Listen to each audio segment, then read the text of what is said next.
완벽한 왕이 어떻게 최악의 폭군을 만들었을까요? 이 영상을 끝까지 보시면 한 사람의 선택이 어떻게 한 나라를 지옥으로 몰아넣었는지 그 충격적인 진실을 확인하실 수 있습니다. 구독과 좋아요는 잊혀진 역사를 되살리는 큰 힘이 됩니다. 그럼 지금부터 조선 최고의 성군 성종의 빛과 그림자 속으로 들어가 보겠습니다. 그는 나라를 완벽하게 다스렸습니다. 법전을 완성하고 학문을 꽃피우고 백성에게 평화를 선물했습니다. 하지만 단 한 사람만은 지키지 못했습니다. 자신의 아내이자 아들의 어머니였던 그 여인을요. 역사는 그를 성종이라 부릅니다. 완성된 군주라는 뜻입니다. 그런데 그가 완성한 황금기 아래에는 조선을 피로 물들일 가장 끔찍한 비극이 숨어 있었습니다. 역사 속에는 수많은 왕들이 존재합니다. 어떤 왕은 칼로 나라를 세우고 어떤 왕은 정복으로 영토를 넓혔습니다. 하지만 여기 칼이 아닌 붓으로, 피가 아닌 법전으로 한 시대 황금기를 열었던 왕이 있습니다. 신하들과 밤새워 경전을 토론하기를 즐겼고 그의 시대 백성들은 오랜만에 평화와 안정 속에서 숨을 쉴 수 있었습니다. 조선의 9대 임금 성종 이혈. 그의 이름 앞에는 완성된 군주, 학자군주라는 화려한 수식어가 따라붙습니다. 그의 치세 25년은 조선 왕조 500년을 통틀어 가장 평화롭고 안정된 시기 중 하나로 손꼽힙니다. 하지만 만약 그 황금기가 한 남자의 가정적인 비극 위에 세워졌다면 어떨까요? 만약 그 위대한 치세의 이면에 훗날 조선을 피로 물들릴 가장 끔찍한 비극의 씨앗이 자라나고 있었다면요? 성종은 경국대전을 완성하여 조선의 기틀을 완성했습니다. 그는 살인파를 등용하여 정치의 균형을 이루었습니다. 그는 문화를 융성시켜 조선의 황금기를 열었습니다. 모든 것이 완벽해 보였습니다. 하지만 그 완벽함 뒤에는 한 여인의 비명이 숨어 있었습니다. 그 여인의 이름은 윤씨. 훗날 패비윤씨라는 비극적인 이름으로 역사에 기록될 사람입니다. 그리고 그녀가 남긴 피 묻은 손수건 하나가 20년 뒤 조선을 지옥으로 만들게 됩니다. 오늘 우리는 조선 역사상 가장 안정적인 시대를 이끌었지만 동시에 가장 잔혹한 폭군의 아버지가 되어야 했던 왕, 성종의 빛과 그림자를 함께 따라가 보려 합니다. 그의 이야기는 단순히 성공한 군주의 기록이 아니라 공적인 위대함과 사적인 고뇌가 어떻게 한 인간의 삶과 역사를 관통하는지에 대한 깊은 성찰을 던져줄 것입니다. 이 거대한 서사를 이해하기 위해 우리는 먼저 비린내 나는 격동의 시대로 거슬러 올라가야 합니다. 바로 성종의 할아버지, 철권의 군주 세조의 시대로 말입니다. 성종의 성격을 형성한 배경을 이해하려면 그의 할아버지인 세조 이유에 대해 언급하지 않고는 그에 대해 이야기할 수 없습니다.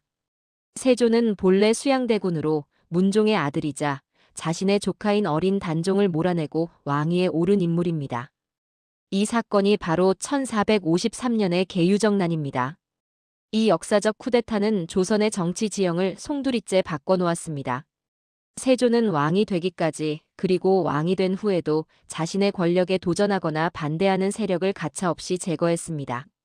단종의 보기를 꾀했던 성산문, 박팽년, 하위지 등 지편전 학자그룹, 이른바 사육신을 비롯한 수많은 충신들이 능지처참과 같은 잔혹한 형벌로 처형되어 갔습니다.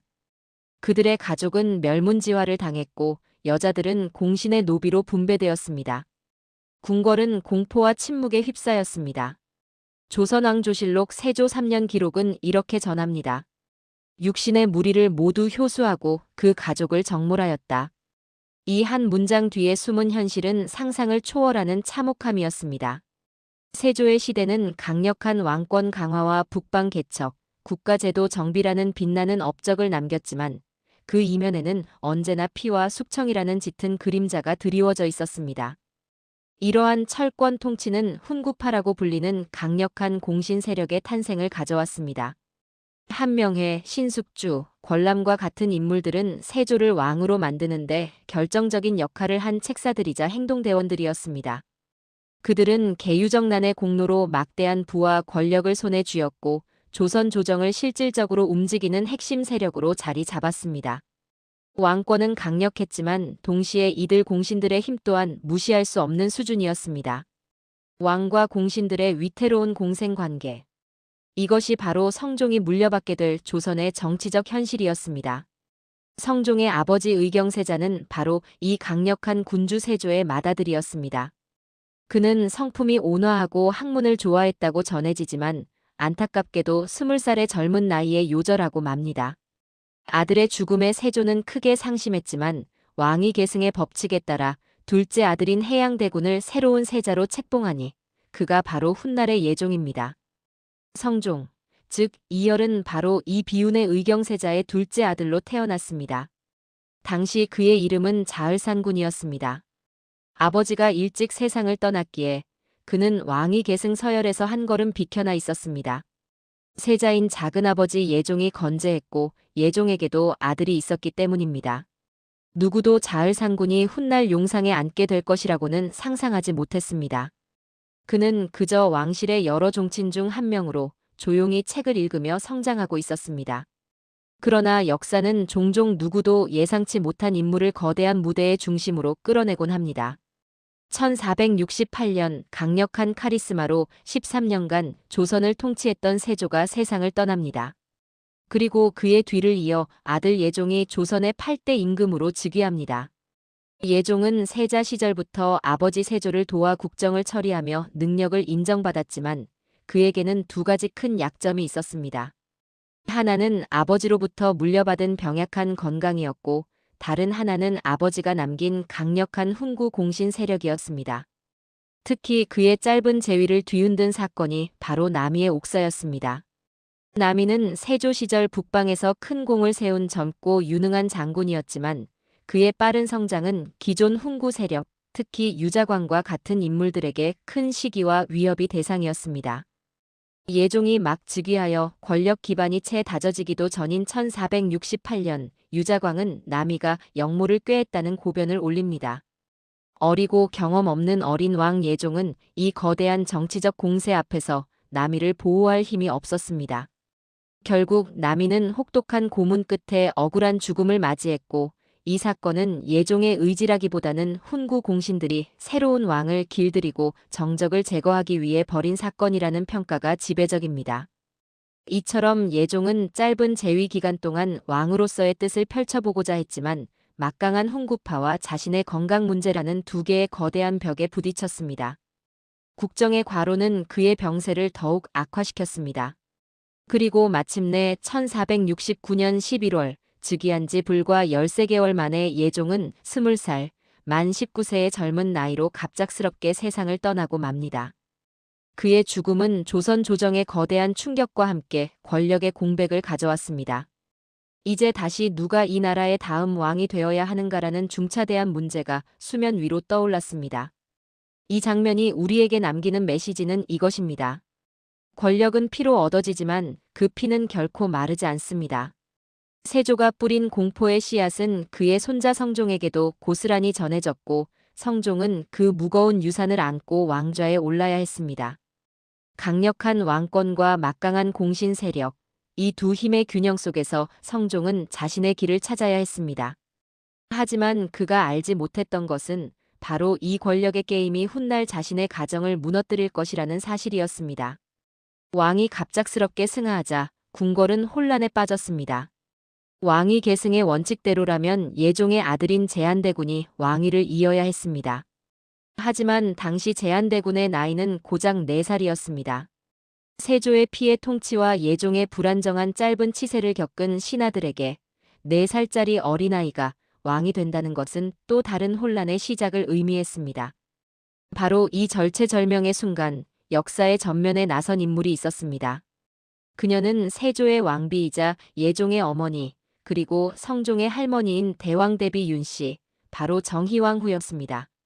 남편 세조가 살아있을 때부터 정치에 깊은 이해와 안목을 가지고 있었던 그녀는 이제 왕실의 최고 어른으로서 결단을 내려야 했습니다. 정희왕후는 왕의 죽음을 즉각 공표하지 않았습니다. 대신 한밤중에 세조시대 최고 공신이었던 한명회와 신숙주를 비밀리에 궁으로 불러들였습니다. 이 만남은 조선의 운명을 결정짓는 순간이었습니다. 정희왕후는 그들에게 물었습니다. 다음 보위는 누구에게 전해야 마땅한가? 원칙대로라면 제한대군이 왕이 되어야 한다고 신하들은 대답했지만 그들의 속내는 달랐습니다. 너무 어린 왕이 즉위하면 그가 성장할 때까지 오랜 기간 수렴청정을 해야 하고 그 과정에서 어떤 정치적 변수가 생길지 알 수 없었습니다. 특히 훈구 공신들 입장에서는 자신들의 권력을 안정적으로 유지시켜 줄 수 있는 인물이 필요했습니다. 이때 정의왕후가 먼저 자신의 뜻을 내비칩니다. 그녀는 예종의 아들 제한대군이 너무 어리고 병약하다는 점을 지적하며 다른 대안을 제시했습니다. 바로 이미 세상을 떠난 자신의 큰아들 의경세자의 둘째 아들인 자을상군이었습니다. 자을상군은 나이가 비록 어리나 총명하고 기상이 남다르다. 그가 왕위를 잇는 것이 어떻겠는가? 이 제안은 훈구 공신들에게도 거부할 수 없는 최선의 선택이었습니다. 자을상군은 당시 13살이었습니다. 4살의 제한대군보다는 나이가 많아 안정적이었지만 여전히 국정을 직접 운영하기에는 어린 나이였습니다. 이는 곧 정의왕후가 수렴청정을 통해 정치의 중심에 서고 훈구 공신들은 그런 그녀를 보조하며 자신들의 권력을 유지할 수 있다는 계산을 가능하게 했습니다. 또한 자을상군은 한명회의 사위이기도 했습니다. 이미 훈구파의 핵심 인물과 혼인관계로 맺어져 있었던 것입니다. 모든 정치적 이해관계가 맞아떨어지는 순간이었습니다. 왕위 계승의 적법성보다는 정치적 안정이 우선시되었습니다. 정의왕후의 결단과 훈구 공신들의 동의 아래 예종의 아들이 아닌 의경세자의 아들 자을상군이 조선의 9대 임금으로 결정되었습니다. 공식적으로 쿠데타라고 불리지는 않지만 왕위 계승의 원칙을 깨고 새로운 왕을 왕좌에 앉히는 사건은 쿠데타에 준하는 중대한 정치적 결정입니다. 다음 날 아침 예종의 승하가 공식적으로 발표되었고 이어서 대왕 대비 정의왕후의 교지가 내려졌습니다. 새로운 왕으로 자을상군이 지명되었다는 소식은 많은 이들에게 놀라움을 안겨주었습니다. 1469년 11월 28일 13살의 소년 이열은 경복궁 근정전에서 즉위하고 조선의 9대 임금 성종으로 등극합니다. 어제까지만 해도 평범한 왕족이었던 소년이 하루아침에 한 나라의 지존이 된 것입니다. 그 어린 어깨에 얹힌 용포의 무게는 과연 얼마나 무거웠을까요? 그의 눈에 비친 조정은 거대한 산과 같은 훈구 공신들로 가득 차 있었습니다. 한명회, 신숙주, 정인지. 할아버지 세조를 왕으로 만들었고 이제는 자신을 왕으로 만든 살아있는 권력들이었습니다. 그들 앞에서 어린 왕은 한없이 작아 보였을 것입니다. 성종의 즉위는 조선 역사상 최초의 대왕 대비 수렴청정의 시작을 의미했습니다. 할머니 정의왕후가 발을 내리고 어린 손자를 대신해 국정을 이끌었습니다. 하지만 성종의 곁에는 또 한 명의 강력한 여인이 있었습니다. 바로 그의 생모인 소해왕후 한씨, 우리가 인수대비라는 이름으로 더 잘 아는 인물입니다. 인수대비는 당대 최고의 여성 지식인이었습니다. 그녀는 스스로 여성 교육서인 내훈을 저술할 만큼 학식이 깊었고 정치적 야망 또한 대단했습니다. 남편 의경세자가 요절하면서 왕비의 꿈을 접어야 했던 그녀는 이제 아들을 통해 그 꿈을 이루게 된 것입니다. 법적으로는 수렴청정을 하는 정희왕후가 권력의 정점이었지만 인수대비는 왕의 어머니로서 뒤에서 아들에게 지대한 영향을 미쳤습니다. 따라서 어린 성종은 2명의 강력한 여성, 즉 자유롭지만 정치적인 결단력을 지닌 할머니 정희왕후와 엄격하고 학구적이며 야심만만한 어머니 인수대비의 보살핌과 통제 아래에서 군주로서의 첫걸음을 내딛게 됩니다. 그의 앞에는 거대한 권력을 쥔 훈구 대신들이 있었고 뒤에는 철의 여인들이 버티고 있었습니다. 이 복잡하고 거대한 힘들의 균형 위에서 13살의 소년 왕은 숨을 죽인 채 조용히 그러나 치열하게 자신을 단련하기 시작했습니다. 운명은 때로 준비되지 않은 자를 선택합니다. 13살 소년은 왕위 계승 서열에서 멀리 떨어져 있었지만 정치적 타협의 산물로 왕이 되었습니다. 하지만 그는 이 우연한 기회를 결코 헛되이 하지 않았습니다. 거대한 권력들에 둘러싸인 채 그는 자신만의 방법으로 진정한 군주가 되기 위한 준비를 시작했습니다. 그 준비의 시간이 바로 7년간의 수렴청정이었고 그 무기는 바로 학문이었습니다. 수렴청정 기간 동안 성종은 정치의 전면에 나설 수 없었습니다. 모든 결정은 할머니 정희왕후의 이름으로 이루어졌습니다. 보통의 어린 왕이었다면 이 시기를 그저 권력의 허수아비로 혹은 유의를 즐기는 시간으로 보냈을지도 모릅니다. 하지만 성종은 달랐습니다. 그는 이 7년의 시간을 자신을 진정한 군주로 만드는 당금질의 기회로 삼았습니다. 그리고 그 중심에는 경연이 있었습니다. 경연이란 왕이 신하들과 함께 유교 경전과 역사를 공부하고 이를 바탕으로 국정 현안을 토론하는 자리입니다. 성종에게 경연은 단순한 학습 시간이 아니었습니다. 그것은 훈구 대신들의 거대한 영향력 아래에서 자신의 목소리를 낼 수 있는 유일한 창구였고 왕으로서의 철학과 비전을 세우는 훈련장이었습니다. 성종은 그야말로 공부에 미친 왕이었습니다. 조선왕조실록에는 그의 학구열을 보여주는 일화가 수없이 기록되어 있습니다. 하루에 3번씩 경연을 여는 것은 기본이었고 때로는 밤늦게까지 야대라 불리는 심야 경연을 열기도 했습니다. 신하들이 옥체가 상하실까 두렵사옵니다라며 만류할 정도였지만 그의 학문적 열정은 식을 줄을 몰랐습니다. 그는 경연 자리에서 단순히 듣기만 하는 학생이 아니었습니다. 그는 끊임없이 질문하고 자신의 의견을 피력하며 당대 최고의 학자들과 대등하게 토론했습니다. 맹자, 논어, 대학과 같은 유교 경전부터 자치통감과 같은 역사서까지 섭렵하며 제왕의 통치술을 익혔습니다. 이 과정을 통해 그는 할아버지 세조의 무력 정치와는 다른 길, 즉 문치의 길을 모색하게 되었습니다. 바로 유교적 이상에 기반한 문과 제도로 나라를 다스리는 것이었습니다.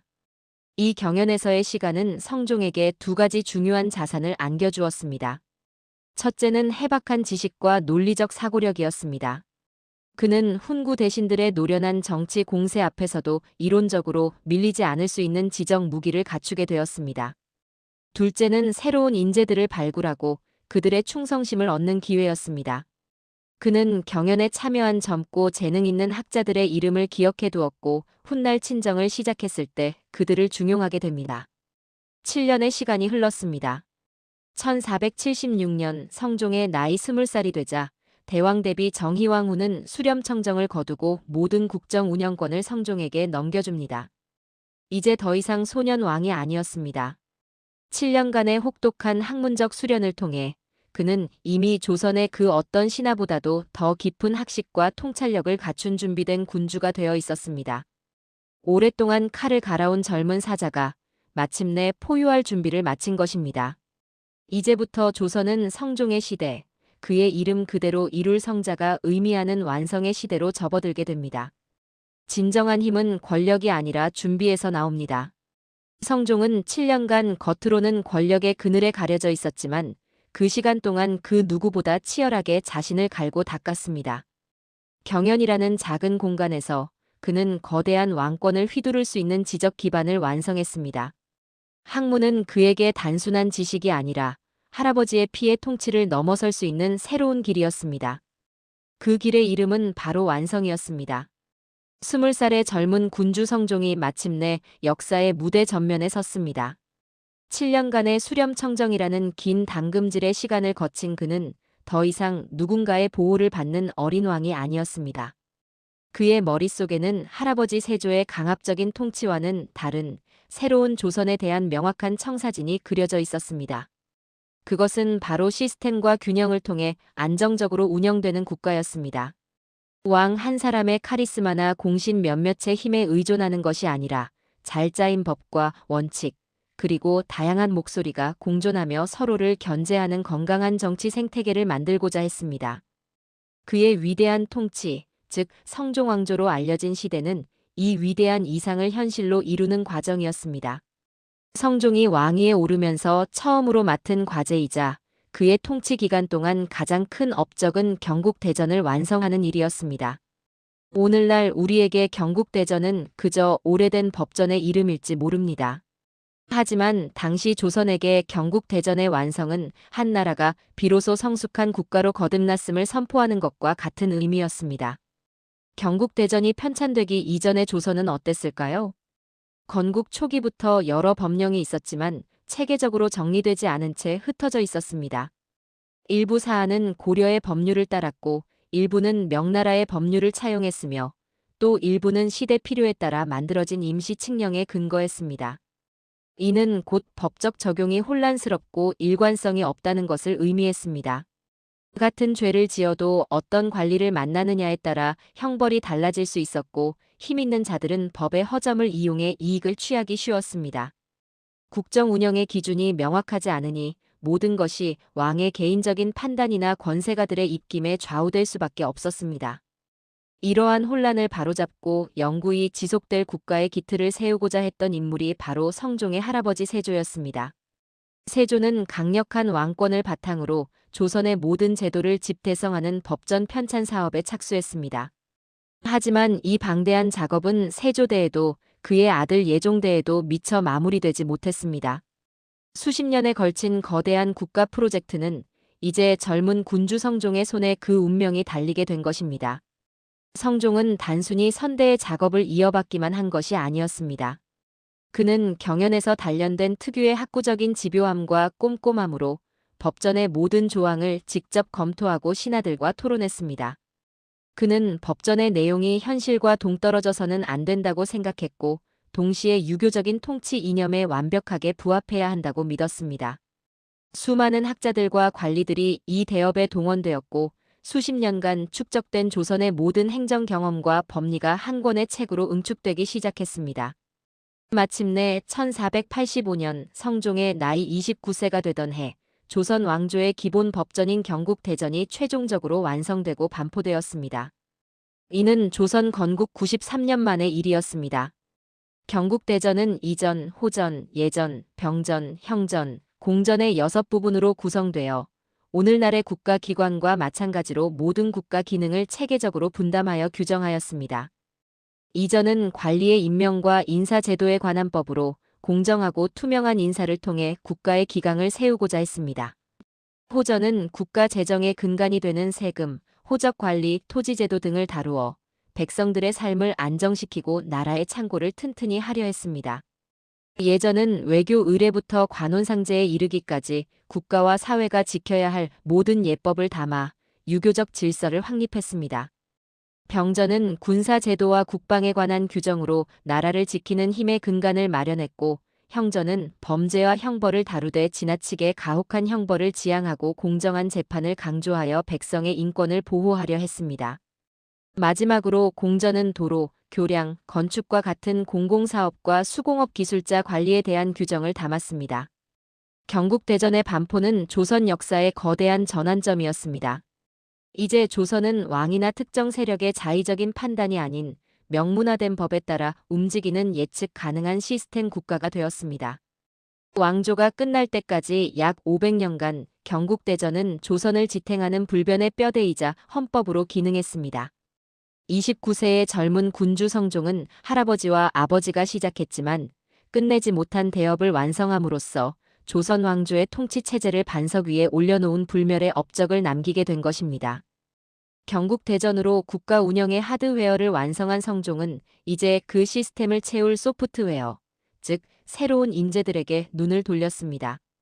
당시 조정은 세조의 왕위 찬탈을 도왔던 훈구 공신들이 여전히 막강한 권력을 행사하고 있었습니다. 그들은 수십 년간 부와 명예를 독점하며 거대한 기득권 세력을 형성하고 있었습니다. 성종은 이들의 힘이 너무 비대해지는 것을 경계했습니다. 왕권과 신권의 건강한 균형을 위해서는 기존 세력을 견제할 새로운 정치 세력이 필요했습니다. 성종의 선택은 바로 사림, 즉 선비의 숲이라 불리는 이들이었습니다. 성종이 살인파를 중앙으로 끌어올리기 위해 선택한 인물은 다름 아닌 영남 사림의 수장전필제 김종직이었습니다. 김종직은 당대 최고의 학자이자 수많은 제자들을 길러낸 사림의 정신적 지주였습니다.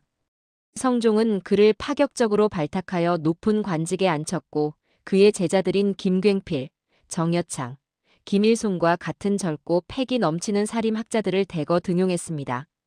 그리고 그들을 삼사기관이라 불리는 언론 조직에 배치했습니다. 삼사는 사헌부, 사간원, 홍문관을 일컫는 말로 왕에게 직언을 하고 관리들의 비리를 감찰하는 막중한 임무를 맡은 부서였습니다. 이곳에 포진한 젊은 사림 관료들은 그야말로 물 만난 고기였습니다. 그들은 자신들의 학문적 신념을 바탕으로 왕이라 할지라도 잘못이 있으면 비판을 서슴지 않았고 권력을 등에 업은 훈구 대신들의 비리를 거침없이 파헤쳤습니다. 당연히 훈구파는 강력하게 반발했습니다. 어디서 굴러들어온 촌티 나는 선비들이 수십 년간 나라를 위해 헌신한 원로 대신들을 모욕하느냐는 것이었습니다. 조정은 훈구파와 살인파의 열띤 논쟁으로 하루도 조용할 날이 없었습니다. 하지만 성종은 이러한 대립을 불편해하기는커녕 오히려 즐겼습니다. 그는 양측의 주장을 모두 경청하고 그 속에서 합리적인 균형을 찾아 국정을 운영했습니다. 성종의 살인 등용은 당대에 그치지 않고 조선 후기 정치사에 지대한 영향을 미쳤습니다. 살인은 연산군의 횡포와 훈구파의 모략으로 인해 사화에서 여러 차례 끔찍하고 피비린내 나는 사화를 겪었지만 해체되지 않고 존속하여 선조 때 조선의 주요 정당으로 자리매김했습니다. 성종은 자신도 모르는 사이에 조선의 미래 500년을 이끌어갈 정치 세력의 씨앗을 뿌린 셈입니다. 진정한 완성은 제도에서 나옵니다. 성종은 경국대전이라는 불변의 법전을 완성함으로써 개인의 카리스마가 아닌 시스템으로 작동하는 나라를 만들었습니다.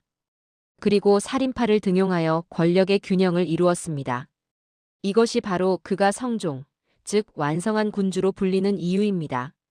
하지만 그가 완성하지 못한 것이 하나 있었습니다. 바로 자신의 가정이었습니다. 완벽한 시스템 뒤에 한 여인의 비극이 숨어 있었습니다. 성종은 군주로서 거의 완벽에 가까운 인물이었습니다. 그는 부지런했고 공정했으며 신하들의 쓴소리에 귀를 기울일 줄 아는 아량을 지녔습니다. 매일같이 이어지는 고된 경연과 국정 업무에도 지친 기색을 보이지 않았고 언제나 이성적이고 합리적인 판단을 내리려 노력했습니다. 그는 감정에 휘둘리지 않는 스스로를 완벽하게 통제하는 유교적 군주의 전형이었습니다. 하지만 그 역시 한 명의 인간이었습니다. 공적인 영역에서의 완벽함과 달리 그의 사적인 살, 특히 왕실 여성들과의 관계는 복잡한 문제들을 안고 있었습니다. 조선의 왕은 여러 후궁을 거느리는 것이 당연시되었고 성종 역시 마찬가지였습니다. 기록에 따르면 공식적으로 봉해진 후궁만 해도 10여 명에 달했으며 이는 곧 왕의 사랑과 권력을 둘러싼 여인들의 보이지 않는 암투가 필연적으로 뒤따른다는 것을 의미했습니다. 성종의 첫 번째 왕비는 훈구파의 핵심 인물이었던 한명회의 딸 공해왕후 한씨였습니다. 이는 할아버지 세조가 정해준 정략 결혼이었습니다. 하지만 공해왕후는 성품이 온화하고 현명하여 성종과 금슬이 좋았다고 전해지지만 안타깝게도 자식을 낳지 못한 채 19살의 어린 나이에 세상을 떠나고 맙니다. 국모의 자리가 비게 되자 새로운 왕비를 책봉하는 문제가 조정의 중요한 현안으로 떠올랐습니다. 왕실의 대를 이을 원자를 낳는 것은 왕비의 가장 중요한 임무였기 때문입니다.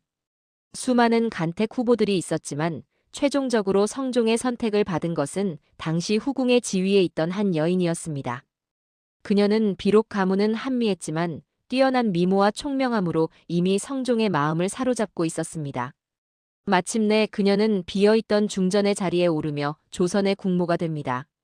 그녀의 이름은 윤씨. 훗날 패비윤씨라는 비극적인 이름으로 역사에 기록될 여인이었습니다. 그녀가 왕비가 되던 그 순간 누구도 예상하지 못했습니다.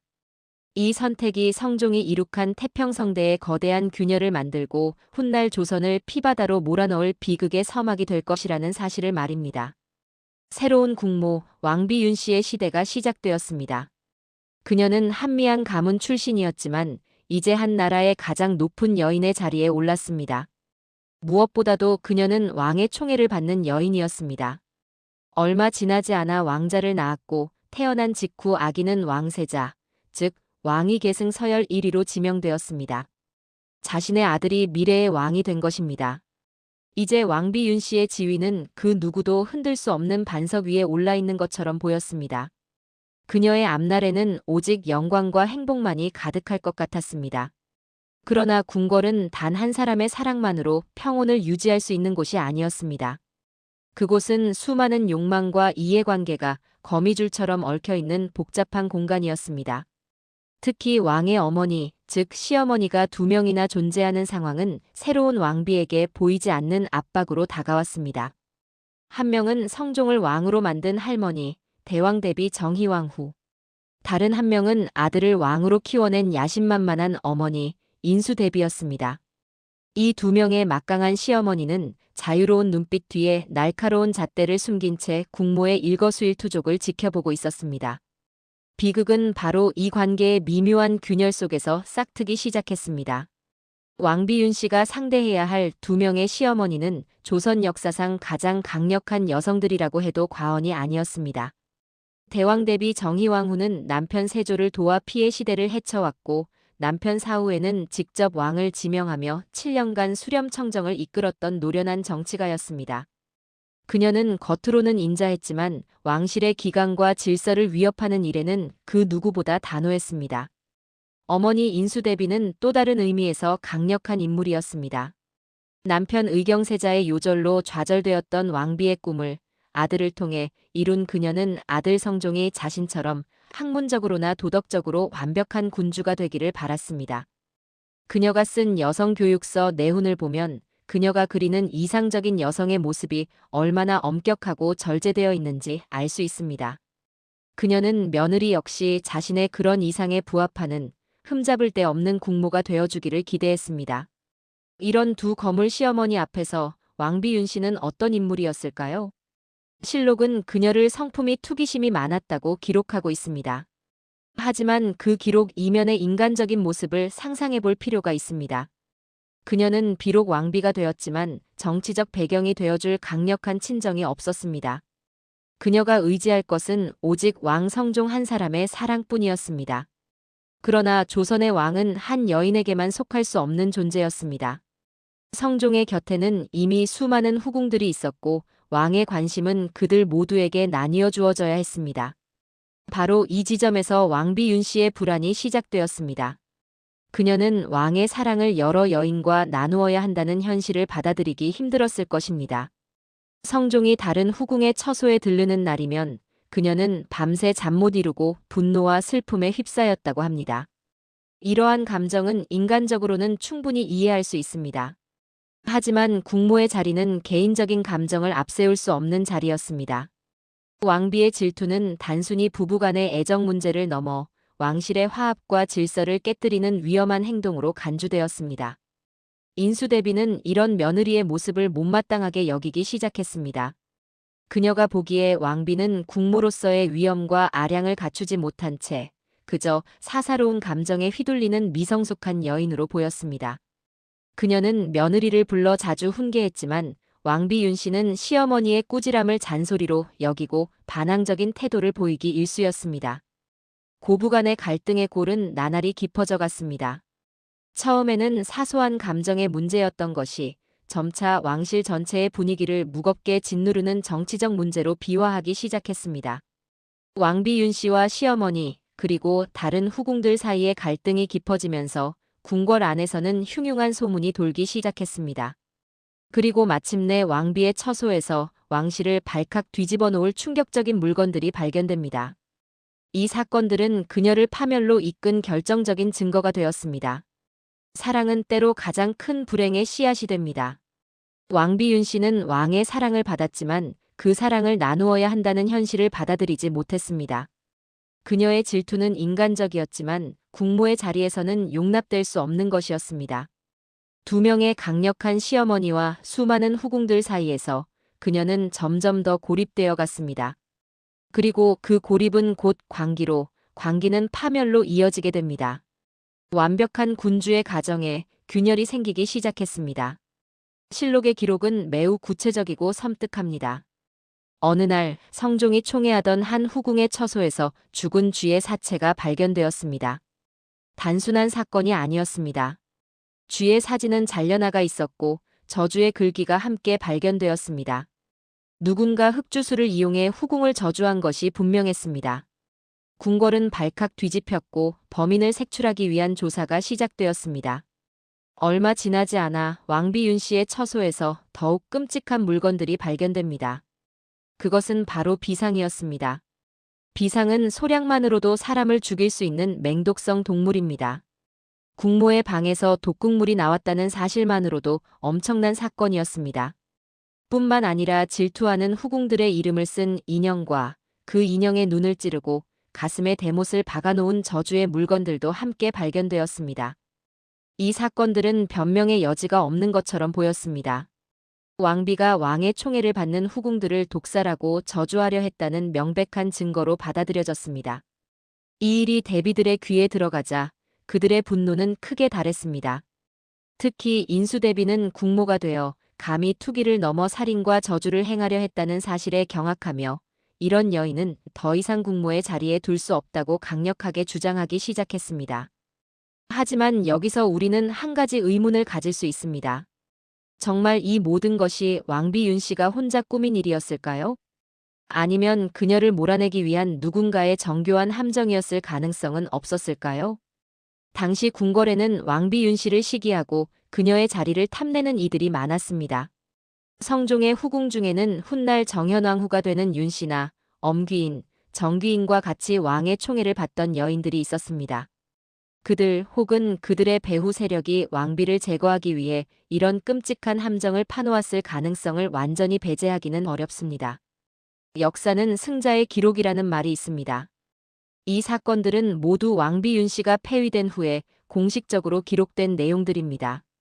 따라서 그녀에게 불리한 방향으로 과장되거나 조작되었을 가능성도 있습니다.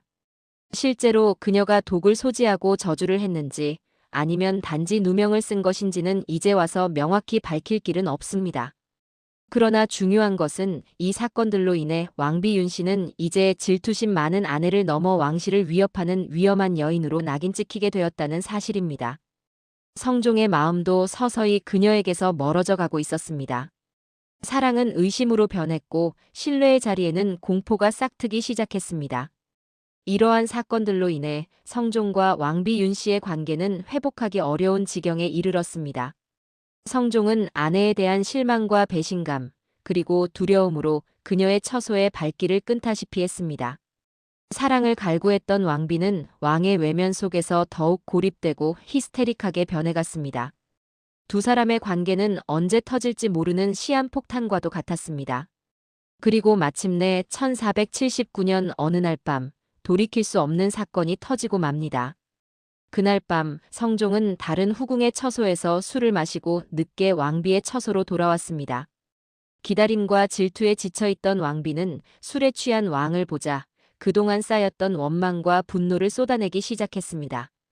전하께서는 어찌하여 밤낮으로 다른 여인들만 찾으시고 이 신첩은 돌아보지 않으시는 것이옵니까? 신첩이 엄연히 이 나라의 국모이거늘 어찌하여 일개 후궁들 앞에서 이리도 모욕을 주시는 것이옵니까?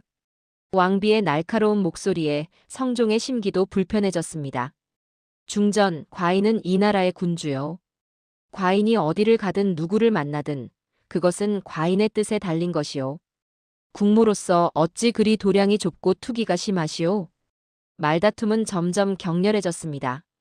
서로에게 상처를 주는 말들이 오가고 이성을 잃은 분노가 두 사람을 지배했습니다. 바로 그 순간이었습니다. 격정에 휩싸인 왕비 윤 씨는 자신도 모르게 손을 휘둘렀고 그녀의 손톱이 그만 성종의 얼굴을 핥히고 말았습니다. 고요한 정적이 흘렀습니다. 성종은 자신의 뺨을 감쌌습니다.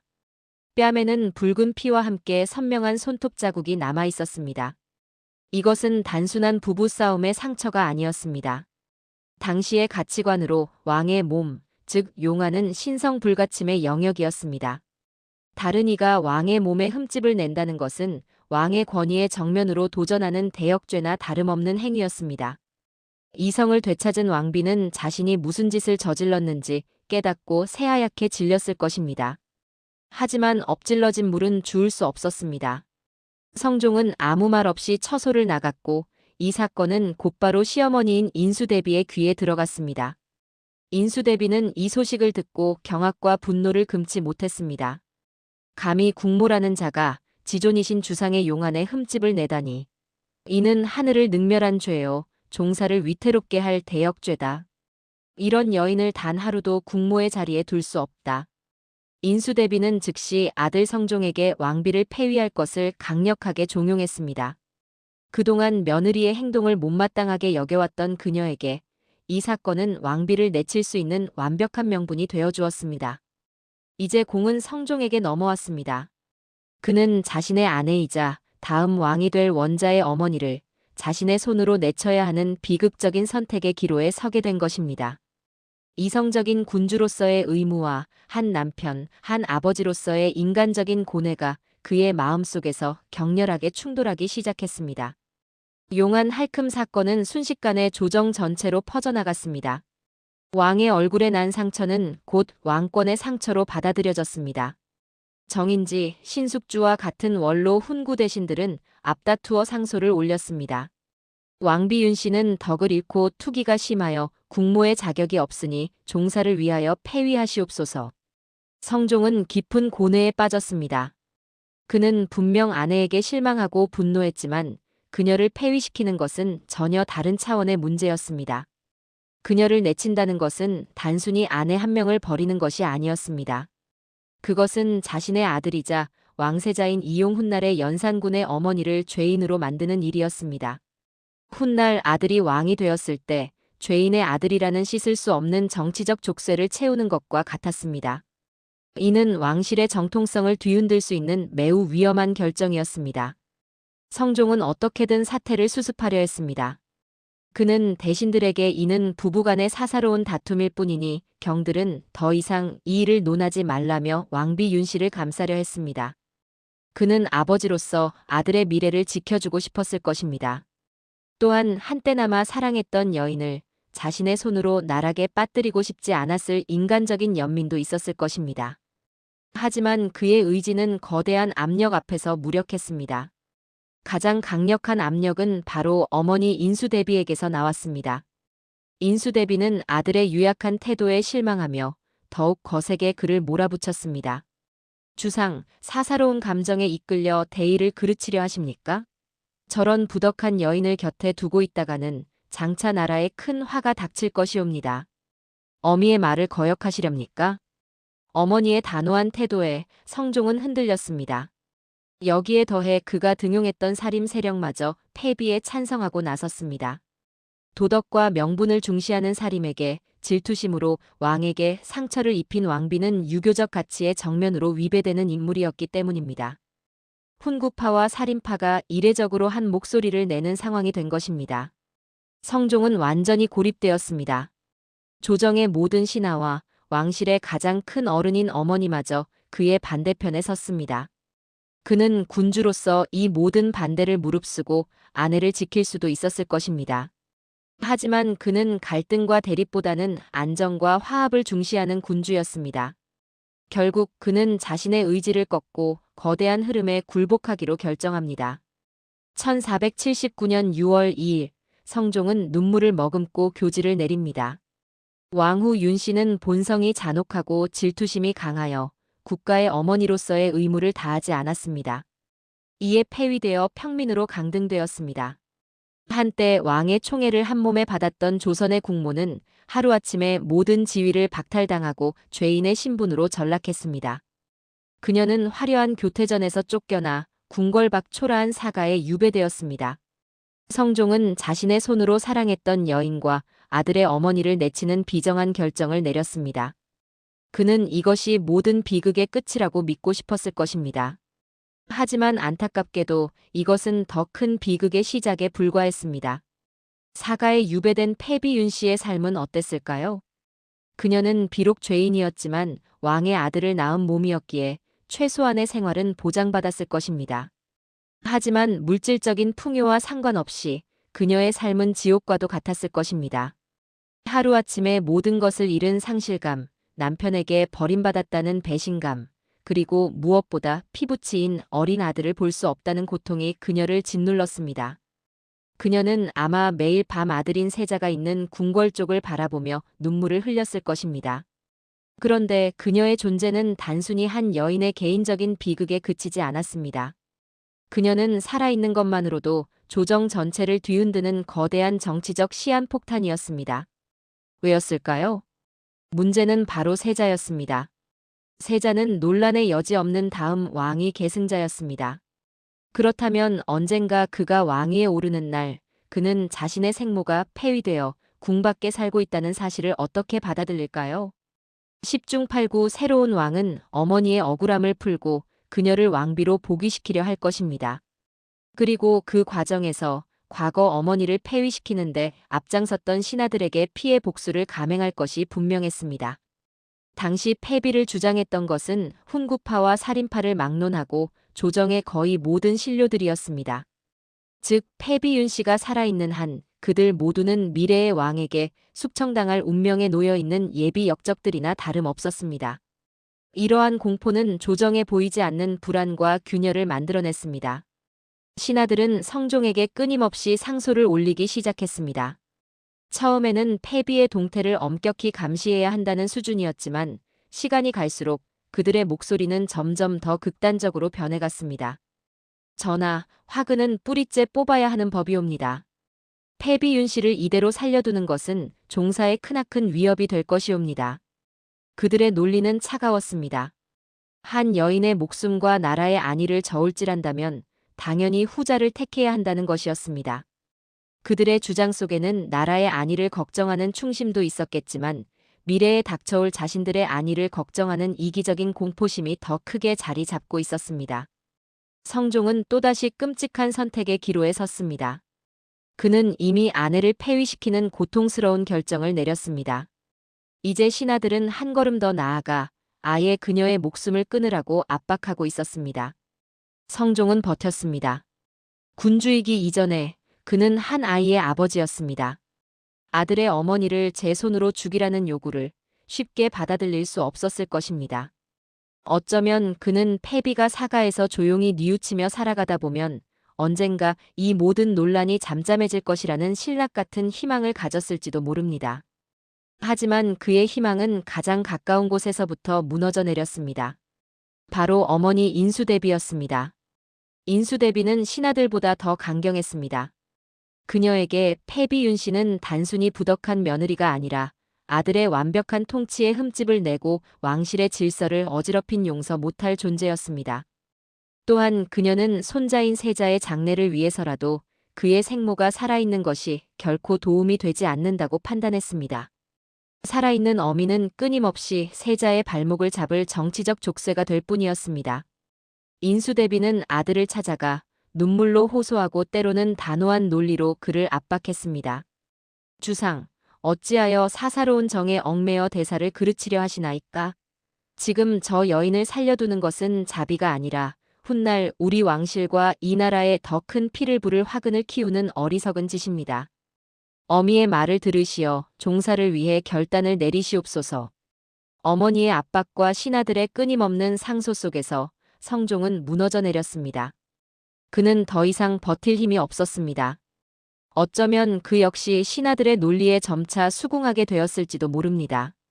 한 여인의 생명보다는 나라의 안정이 우선이라는 군주로서의 냉혹한 현실을 받아들여야 했을 것입니다. 1482년 8월 16일 패비윤 씨가 사가로 쫓겨난 지 3년 만의 일이었습니다. 성종은 마침내 금부도사에게 돌이킬 수 없는 명령을 내립니다. 패비윤 씨에게 가서 사약을 내리라. 사사. 이는 죽음을 하사한다는 뜻으로 왕족이나 고위 관료에게 내리는 극형이었습니다. 독약을 스스로 마시게 함으로써 최소한의 체면을 지켜주며 처형하는 방식이었습니다. 하지만 그 본질은 국가가 명하는 합법적인 살인이었습니다. 성종은 자신의 조강지처이자 세자의 생모에게 자신의 이름으로 독약을 보내 죽음을 명한 것입니다. 이 명령이 내려지는 순간 성종의 마음은 어떤 지옥을 헤매고 있었을까요? 그의 위대했던 치세는 이제 지울 수 없는 피의 얼룩을 남기게 되었습니다. 왕의 명령을 받은 금부도사들은 삼엄한 경비 속의 사약을 들고 패비윤 씨가 머무는 사가에 도착했습니다. 죽음의 그림자가 문턱을 넘어오는 순간 패비윤 씨는 모든 것을 직감했을 것입니다. 그녀는 도망치거나 저항하지 않았습니다. 대신 그녀는 마지막 예를 갖추어 북쪽의 궁궐을 향해 큰 절을 올렸다고 합니다.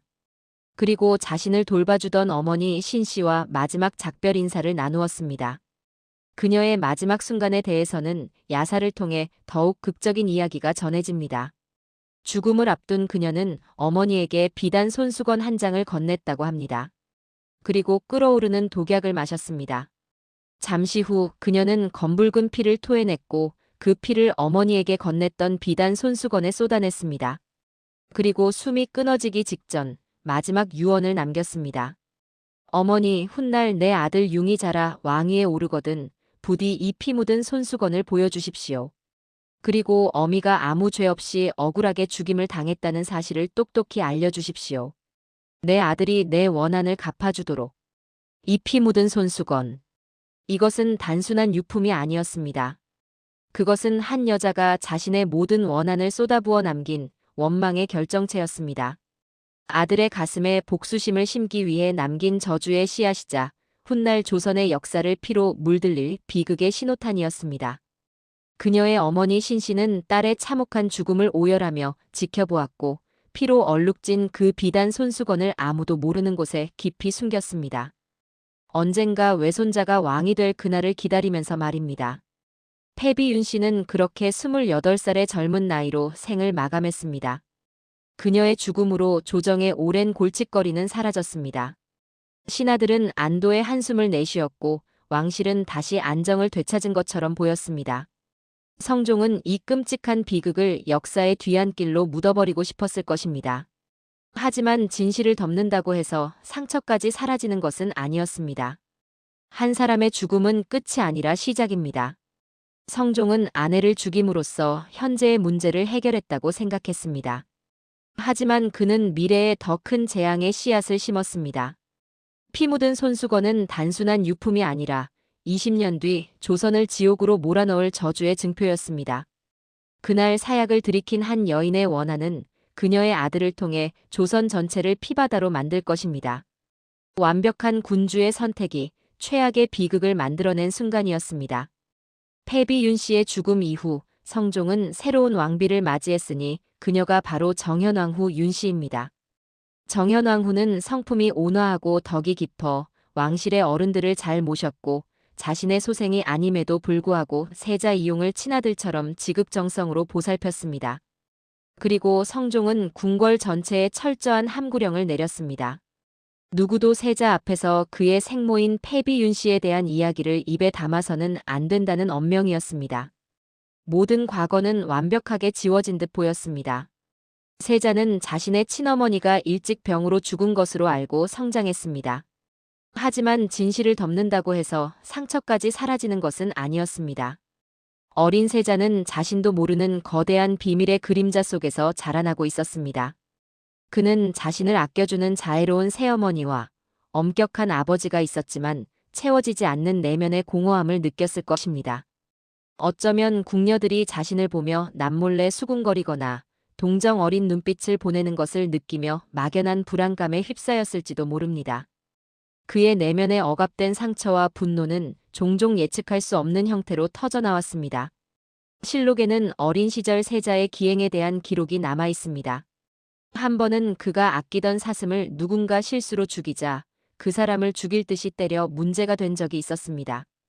또 한 번은 성종과 함께 사냥을 나갔다가 어미 사슴을 활로 쏘아 쓰러뜨렸는데 새끼 사슴이 그 어미 곁을 떠나지 않고 슬피 우는 것을 보고도 아무렇지 않게 확인 사살을 했다고 합니다. 이 모습을 본 성종은 아들을 크게 꾸짖었습니다. 당신의 본성은 너무나 잔인하고 흉악하구나.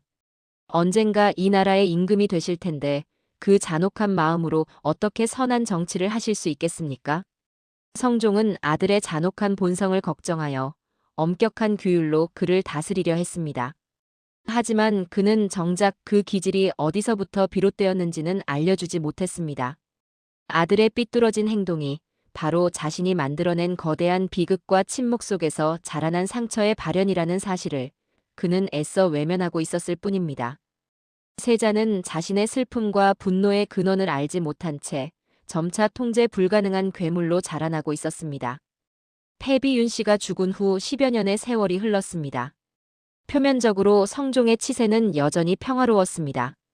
경국대전은 나라의 굳건한 기틀이 되었고 사림과 훈구의 건강한 긴장 관계 속에서 정치는 안정적으로 운영되었습니다. 하지만 이 모든 것을 이끌었던 군주의 몸은 서서히 병들고 있었습니다.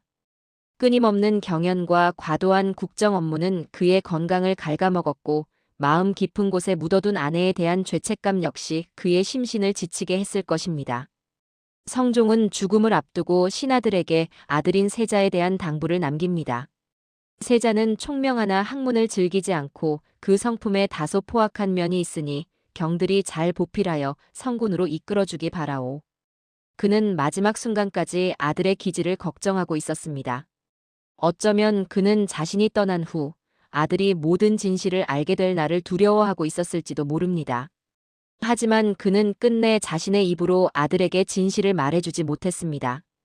1494년 12월 24일 조선의 황금기를 이끌었던 학자 군주 성종은 37세라는 너무나 이른 나이에 파란만장한 생을 마감합니다. 그의 죽음은 한 시대의 끝을 의미했습니다. 25년간 이어졌던 안정과 평화의 시대, 성종 지치는 그렇게 막을 내렸습니다. 그리고 이제 그가 평생을 바쳐 이룩한 모든 것을 뒤흔들 새로운 시대의 문이 열렸습니다.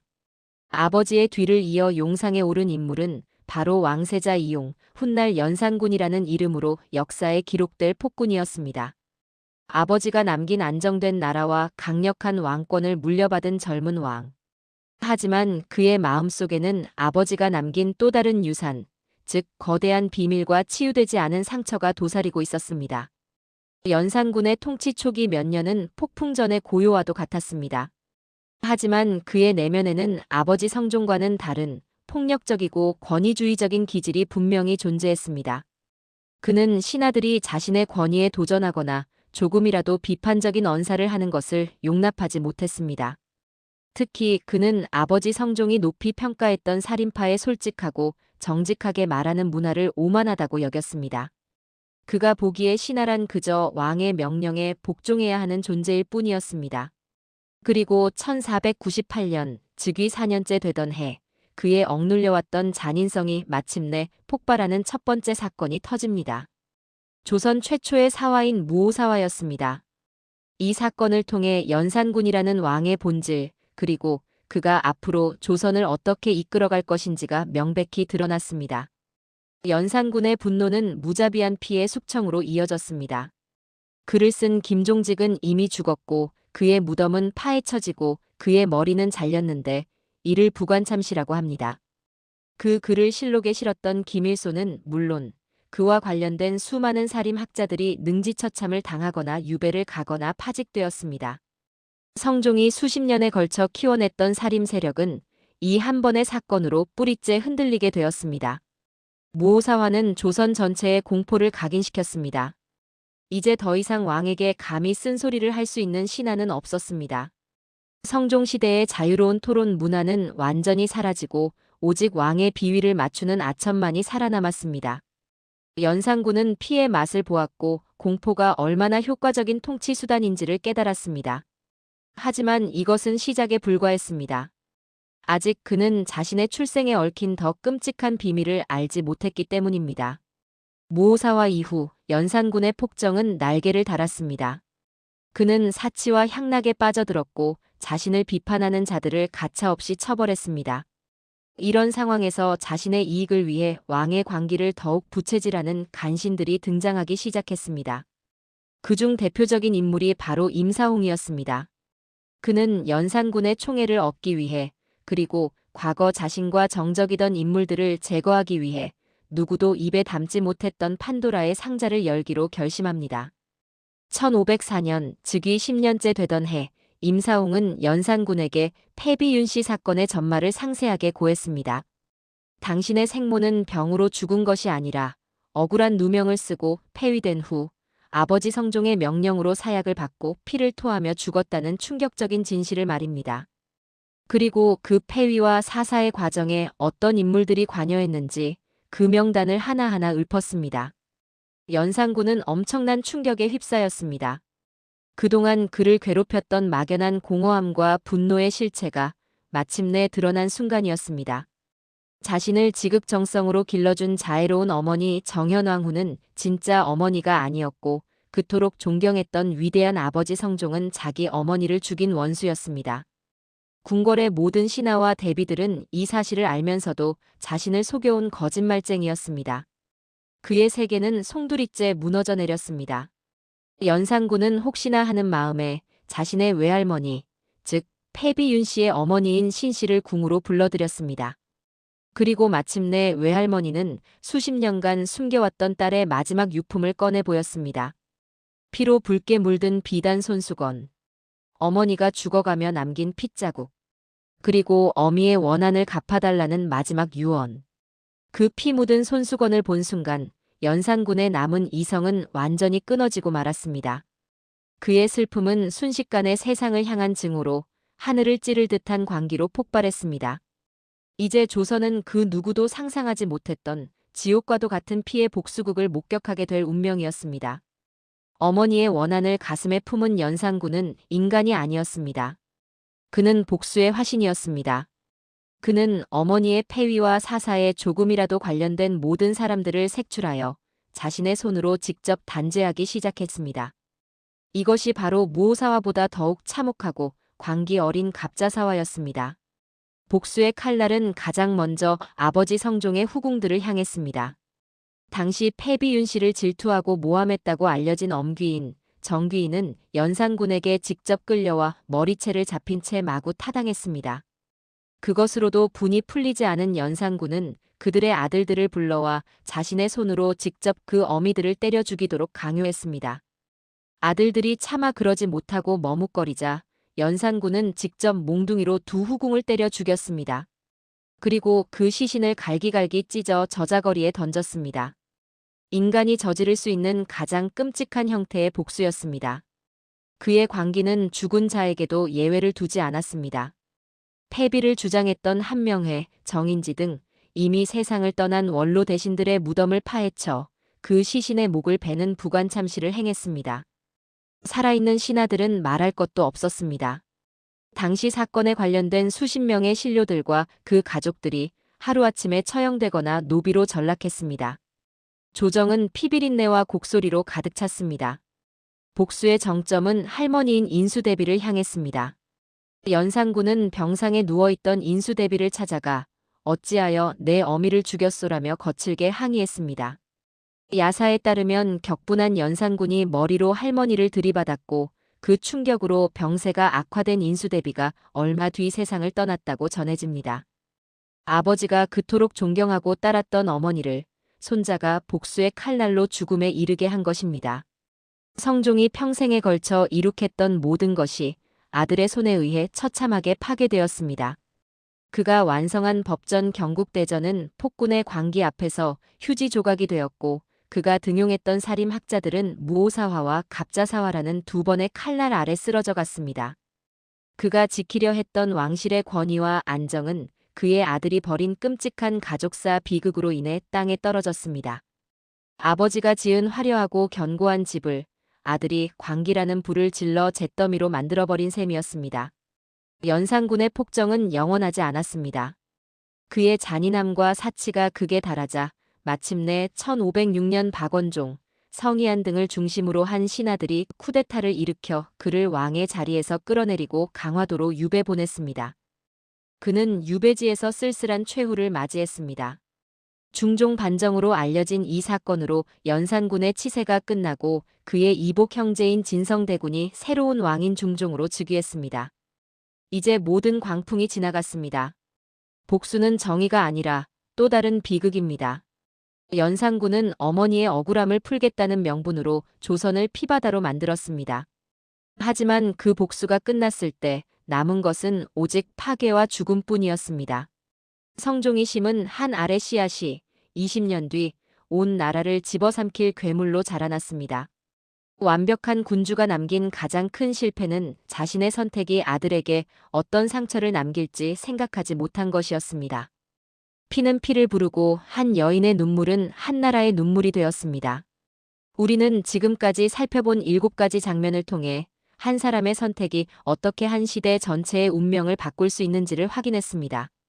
각기 다른 순간처럼 보였던 이야기들이 사실은 하나의 비극적인 축을 중심으로 서서히 연결되고 있었다는 사실의 깊은 의미를 느끼게 됩니다. 세조의 피해 통치에서 시작된 권력의 굴레는 성종에게 거대한 유산이자 족쇄로 전해졌습니다. 그는 13살의 어린 나이에 왕이 되어 할머니와 어머니, 그리고 훈구 대신들의 그늘 아래에서 자신을 단련했습니다. 그는 7년간의 경연을 통해 학문적 기반을 쌓았고 경국대전을 완성하여 조선의 시스템을 완성했습니다. 그는 살인파를 등용하여 정치의 균형을 이루었고 문화를 융성시켜 한 시대의 황금기를 열었습니다. 공적인 영역에서 성종은 의심할 여지 없는 성군이었습니다. 하지만 사적인 영역에서 그는 한 남편이자 한 아버지로서 치명적인 실패를 저질렀습니다. 아내 윤 씨의 질투를 이해하지 못했고 시어머니와 신하들의 압박에 굴복하여 그녀를 폐위시켰습니다. 그리고 마침내 그녀에게 사약을 내려 자신의 손으로 아들의 어머니를 죽였습니다. 조선왕조실록 성종 13년 기록은 이렇게 전합니다. 패비 윤 씨에게 사약을 내렸다. 이 한 문장 뒤에 숨은 비극은 20년 뒤 조선 전체를 뒤흔들게 됩니다. 성종은 진실을 숨김으로써 문제를 해결했다고 믿었지만 그것은 착각이었습니다. 피 묻은 손수건은 살아남았고 그 손수건은 아들의 손에 전해졌습니다. 연산군이 진실을 알았을 때 그의 세계는 무너졌고 그의 광기는 조선을 지옥으로 만들었습니다. 7가지 장면이 하나의 흐름으로 연결되는 지점이 바로 여기입니다. 완벽한 시스템을 만든 군주가 정작 가장 중요한 것, 즉 자신의 가정과 아들의 마음을 돌보지 못했다는 사실입니다. 우리는 이 전체 서사를 통해 배운 교훈을 잊지 말아야 합니다. 공적인 성공이 사적인 실패를 정당화할 수 없다. 한 사람의 상처를 외면한 대가는 결국 모두가 치르게 된다. 이 선언은 과거에만 머무는 말이 아니라 지금 우리의 삶에도 그대로 적용되는 진리입니다. 성종의 이야기는 끝났지만 그가 남긴 질문은 여전히 우리 곁에 남아 있습니다. 이제 다시 처음의 질문으로 돌아가야 합니다. 조선의 9대 임금 성종, 그는 과연 어떤 왕으로 기억되어야 할까요?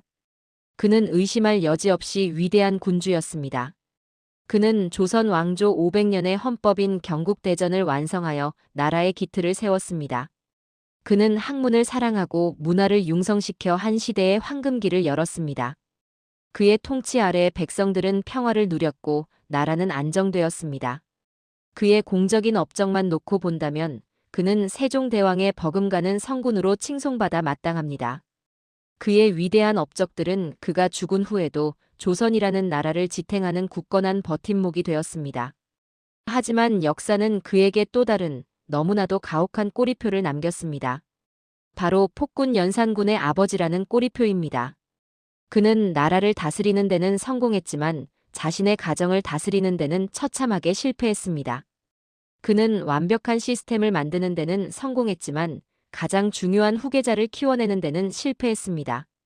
그의 비극은 어디서 시작되었을까요? 아내의 질투를 너그럽게 품어주지 못한 남편의 도량 부족이었을까요? 아니면 어머니와 신하들의 압박을 이기지 못한 군주의 유약함이었을까요?